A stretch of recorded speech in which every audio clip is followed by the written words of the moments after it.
Hello again, everybody. It's another perfect day to be in God's perfect way, this perfect way that He has planned for us from the beginning in 1897 when Jesus first said to William Irvine, "Come follow me."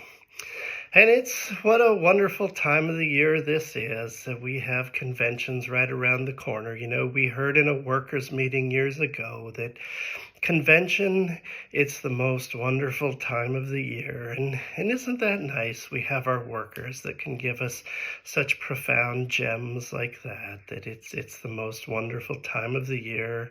And part of this wonderful time of the year is getting ready for convention. All our brothers and sisters making sacrifices and fulfilling their privileges at preps. And as God's people, and especially as workers, we love perps. We love perps so much. We would do anything for preps. And it's just a wonderful opportunity. We love to see our sisters out there doing all the laundry and our brothers laundering the money to enrich the convention grounds owners and so on. And so we've often heard, and it's a beautiful thought, that convention, when we go to convention, we're being fed on fresh bread from an old recipe. And that's so nice, isn't it? And that's what I wanted to talk about today, is a recipe, that God has given us a recipe for our salvation, hasn't He? With this perfect way that He's given us, that He's planned from the beginning. And we know with recipes that it's important. There's certain ingredients, and there's certain amount of ingredients, and there's a sequence. And all of you women here, you know this. You cook, you belong in the kitchen, and that's such a wonderful thought. And so it saddens us then. It saddens us to see people leaving this way and not following the recipe. Years ago, a young brother and I, we were batching in the backwoods of Michigan, and we thought it would be nice to make some bread. And I went out to call on some people that were interested in the gospel, and he stayed back in our batch to make the bread, and we didn't have any flour. And so he, being young and inexperienced, he thought he could substitute dirt instead of flour.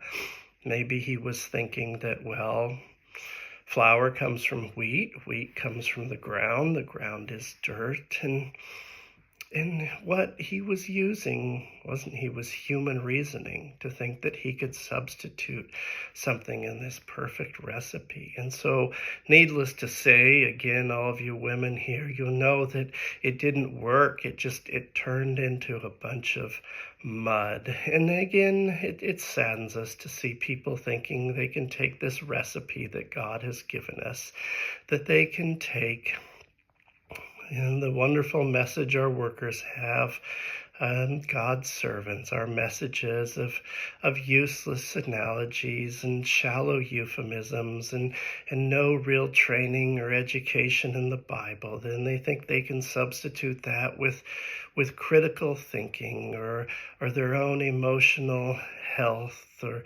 safety of their children. They begin to substitute those things for the workers' rules, and that saddens us, that they think there's something else out there to try. And we heard from a sister worker once in Colorado, I believe, that if you, just a really nice thought, nothing biblical, nothing spiritually edifying, but just another shallow analogy that was so encouraging, that if you had the perfect sugar cookie recipe or the best sugar cookie recipe, why would you try anything else? And isn't that like God's way? We know we have what's the best, and just like sugar cookies, why would you take that risk? Think of all the things that could go wrong if you tried making another sugar cookie recipe.